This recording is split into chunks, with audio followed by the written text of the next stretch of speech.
On Wednesday, hundreds of thousands of workers staged protests across Europe against austerity measures and rising unemployment. Rallies took place in 23 countries, including France, Belgium, and Greece. Only when all of Europe awakens and all of her workers will they be forced to sit down and see what the problem is, why the people are on the streets. They don't seem to be at all concerned why people are on the streets. Anger is especially high in Greece, where lawmakers passed the country's austerity budget on Monday, on top of a separate bill of deep spending cuts and tax hikes. The country now heads into its 6th year of recession. Thousands of workers also took to the streets in Spain, and as Roe Ruttenberg reports, some demonstrations in Madrid turned violent.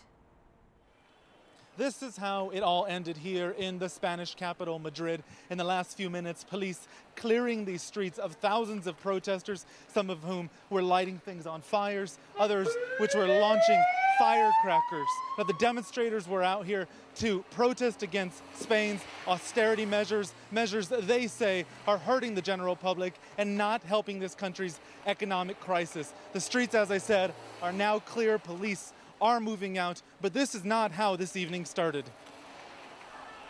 Just hours earlier, tens of thousands of people turned out to this police-sanctioned rally, like in other cities all across the country. The demonstrations were organized by Spain's 2 largest unions and marked the end of a day-long nationwide general strike, the second one this year, meant to oppose government reforms. We're here to stop the cuts, to show the government that they have to change their policies, rescue the people, not the banks.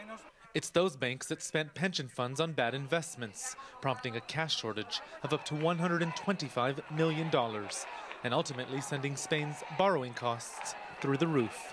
The conservative government, which was elected into office 1 year ago next week, began slashing Spain's relatively generous welfare benefits to save money.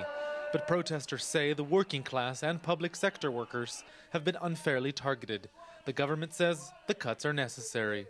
Meanwhile, unemployment has soared, reaching nearly 26%. The way it looks now, I think I'll have to work abroad. There's no future here. Before, at least, I had hope for opportunity.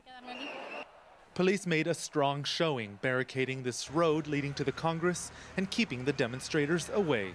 And then confrontation. Protesters threw bottles and rocks at police, who in response fired rubber bullets and stink bombs.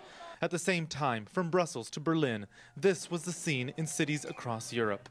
Here, demonstrators in Italy, opposing that country's EU-backed cuts, clash with Italian security forces. It doesn't appear in Spain that things will get better anytime soon. The economy here is expected to contract by nearly 1.5% this year. And while these flames may have been extinguished, the crisis here seems set to burn on.